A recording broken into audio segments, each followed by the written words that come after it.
Então vamos negociar. Muitas vezes a gente acredita que para sair das dívidas, superar uma crise financeira, ficar rico, a gente precisa de fato fazer alguma coisa. E olha só, várias e várias vezes você vai se deparar com situações diferentes. Você não vai precisar fazer nada para superar essa crise financeira que você está, você não vai precisar fazer nada para sair das dívidas, você vai precisar parar de fazer algumas coisas. Já me deparei várias e várias vezes com pessoas que estavam nessa mesma situação, em busca de alguma alternativa, em busca de coisas que elas deveriam estar fazendo para superar essa crise de uma vez por todas. E não era necessário fazer nada. Essas pessoas, elas deveriam parar de fazer algumas coisas, porque era exatamente essas coisas que elas estavam fazendo que fazia com que elas ficassem presas no mesmo lugar que elas estavam. Era essas coisas que impedia com que essas pessoas alcançassem ali todos os objetivos, todas as metas que elas tinham. E no vídeo de hoje eu quero te mostrar 13 coisas que você precisa parar de fazer imediatamente,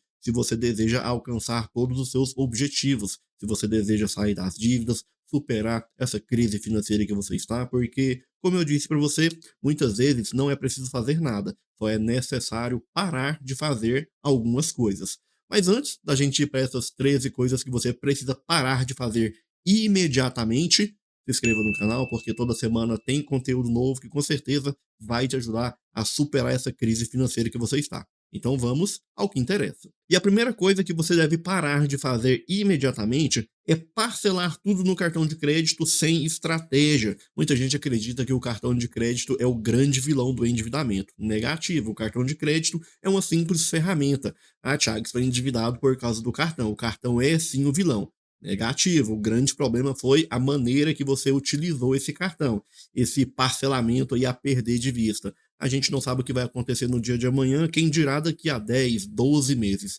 Então tome muito cuidado com essa forma que você tem utilizado esse cartão, com esse parcelamento a perder de vista. O cartão é uma simples ferramenta, da mesma maneira que você pode utilizar essa ferramenta para construir alguma coisa, você pode utilizar essa mesma ferramenta para destruir alguma coisa. E infelizmente, a maioria das pessoas estão utilizando essa ferramenta da maneira errada, com esse parcelamento sem estratégia, esse parcelamento a perder de vista. Como eu disse para você, a gente não sabe o que vai acontecer no dia de amanhã, quem dirá daqui a 10, 12 meses. Então tome muito cuidado com esse parcelamento a perder de vista. Segunda coisa que você deve parar de fazer imediatamente é não controlar os pequenos gastos, é aquele famoso só 10. O só 10 no final do mês, você sabe muito bem o que vai acontecer com esse só 10. No final não vai ser só 10, vai ser algumas dezenas, e essas dezenas vão se transformar em centenas, e essas centenas vai te levar ao endividamento. Então tome muito cuidado com esses pequenos gastos, essas pequenas armadilhas, porque a gente cai exatamente nessas pequenas armadilhas. É aí que a gente ignora, né, o potencial, então a gente acaba se deparando com a verdadeira de uma bola de neve no final do mês. Então, tome muito cuidado com esse famoso só 10, porque no final não vai ser só 10. Terceira coisa que você deve parar de fazer imediatamente é parar de ignorar as tarifas e taxas bancárias. Mas olha só, o problema nem é esse. O grande problema, a grande armadilha é que, na maioria das vezes, o banco ele vai cobrar por um serviço que, por lei, deveria ser oferecido gratuitamente. E você paga por um serviço que deveria ser oferecido gratuitamente e nem utiliza esse serviço. Ah, Thiago, mas a taxa é muito pequena. Certo, no mês é pequena, mas e no final do ano? Será que é tão pequena assim?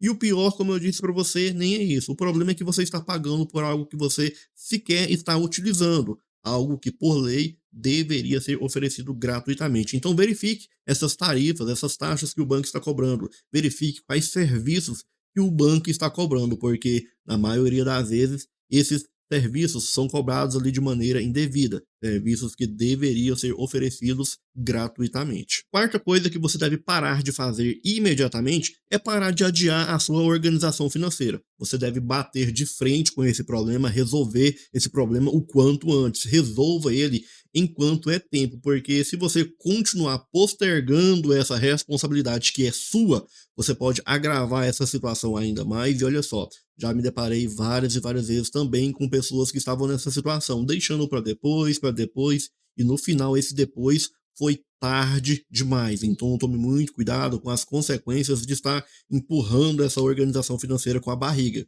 como a gente costuma dizer por aí. Assuma a responsabilidade hoje.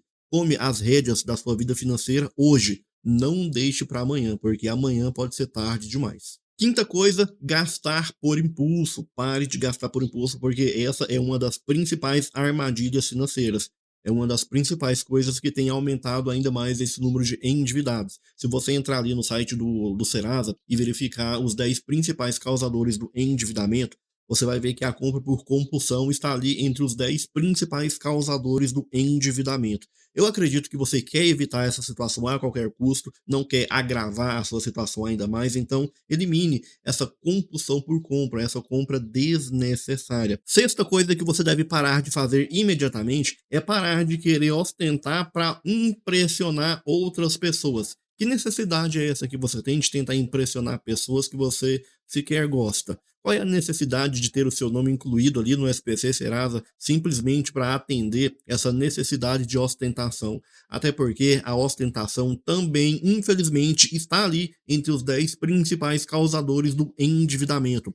Será que vale a pena você ficar endividado? Será que vale a pena você ficar inadimplente, receber ligações de cobrança todo santo dia, simplesmente para atender essa necessidade de ostentação, para impressionar outras pessoas? Eu acredito que é um preço muito alto a ser pago simplesmente para causar uma boa impressão. Boa impressão é essa em pessoas que você sequer gosta. Então tome muito cuidado com essa necessidade, porque isso, infelizmente, pode te levar a uma crise, pode te levar ao endividamento. Sétima coisa que você deve parar de fazer é parar de evitar de olhar as dívidas por medo. Infelizmente, muitas pessoas estão nessa situação de endividamento por causa dos juros e das multas que estão sendo cobradas, e na maioria estão sendo cobradas de maneira abusiva, de maneira excessiva. E você analisando as suas dívidas, batendo de frente, você vai sim identificar que está havendo a cobrança de juros e multas, você vai conseguir colocar um ponto final nessa crise financeira de forma mais facilitada, porque você vai colocar um ponto final nesses abusos, nesses excessos que estão acontecendo. Porém, é preciso bater de frente. Você precisa parar de evitar de olhar essas dívidas. Comece a olhar, comece a analisar todas as suas dívidas, bata de frente com o problema, porque se você não bater de frente com ele, ele vai bater de frente com você. Oitava coisa que você deve parar de fazer é não ter um orçamento claro e realista. Muita gente acaba comprometendo ali despesas essenciais, acaba diminuindo ali a qualidade até mesmo da sua alimentação por causa de uma negociação mal feita, por causa de um acordo que foi feito ali no momento errado. E olha só, você deve ter um orçamento e nesse orçamento você deve priorizar a sua qualidade de vida. Muita gente acaba colocando até mesmo a qualidade de vida em risco por causa de uma dívida bancária. Olha só para você ver os absurdos que estão acontecendo. A própria lei garante ali o seu mínimo existencial, a própria lei garante ali a proteção, te dá a proteção dessas despesas, essas despesas essenciais. E para isso você precisa de um orçamento mensal, você precisa saber exatamente qual é a parte do seu orçamento que está sendo comprometido com essas despesas fixas. Você precisa saber qual é a sua capacidade de pagamento para que você não feche um acordo, acordo esse que você não vai conseguir estar honrando. E quebrando esse acordo, você sabe muito bem as consequências que vão aparecer, as consequências que essa quebra vai acabar ocasionando para sua vida financeira. Nona coisa, não criar uma reserva de emergência. Vou bater nessa tecla quantas vezes for necessário. Não adianta torcer o nariz porque é importante. Pare com isso. Crie a sua reserva de emergência agora. Comece a elaborar a sua reserva de emergência a partir de agora. Olha só, o grande problema nem é o fato da pessoa não ter uma reserva de emergência. O grande problema é quando surgem essas despesas inesperadas. Esse é o grande problema, porque se você não tiver uma reserva de emergência, você vai recorrer ao cartão de crédito. Essa é uma triste realidade. A maioria das pessoas que não tem uma reserva de emergência, quando surge uma despesa inesperada, elas recorrem ao cartão de crédito. E aí você já sabe muito bem a bola de neve que isso vai virar. Então, não adianta torcer o nariz. Tenha a sua reserva de emergência. Comece a construir a sua reserva de emergência a partir de agora. Décima coisa que você deve parar de fazer imediatamente é: se houvesse uma preferência, com certeza essa seria a primeira coisa que eu iria parar de fazer. Mas não existe nenhuma preferência. Por quê? Porque eu não sei qual é a sua realidade, não sei qual é a sua situação. Então, crie a sua ordem, crie a sua preferência de acordo com a sua realidade. Mas, se eu fosse criar uma prioridade, com certeza essa seria a primeira coisa que eu iria parar de fazer, que é deixar para renegociar uma dívida quando o desespero bater. Olha só, o banco ele sabe muito bem que quando você está nessa situação de crise financeira, você acaba ficando de certa forma vulnerável. Então ele vai utilizar isso contra você. Ele vai utilizar essa vulnerabilidade, ele vai colocar um pouco de pressão psicológica, ele vai te induzir ao erro para fazer com que você feche um acordo que você não consegue estar honrando. Você vai pagar ali 2, 3 mensalidades, vai quebrar esse acordo, essa dívida vai aumentar de valor, você vai novamente fechar um novo acordo e vai virar esse ciclo vicioso de quebras de contrato. Essa dívida vai aumentar de valor e vai chegar a um determinado ponto que vai ser mais interessante para o banco iniciar um processo judicial. Então tome muito cuidado com esses acordos que você fecha quando você está desesperado. Tome muito cuidado com essa pressão psicológica que o banco vai colocar para que você feche esse acordo. Utilize todas as estratégias ao seu favor para que você possa fechar um bom acordo, para que você consiga bons descontos, e você não vai conseguir fechar um bom acordo negociando quando você está desesperado. Tenha calma, tenha tranquilidade, tenha paciência. Ah, Thiago, fiz a proposta, o banco não aceitou. Olha só, um bom acordo, ele não acontece assim logo na primeira tentativa, logo nas primeiras propostas. É um processo a longo prazo. Continue tentando, continue nessa trajetória de negociação, utilize todas as estratégias ao seu favor, tenha paciência, tenha tranquilidade. Não negocie quando você estiver desesperado. Por quê?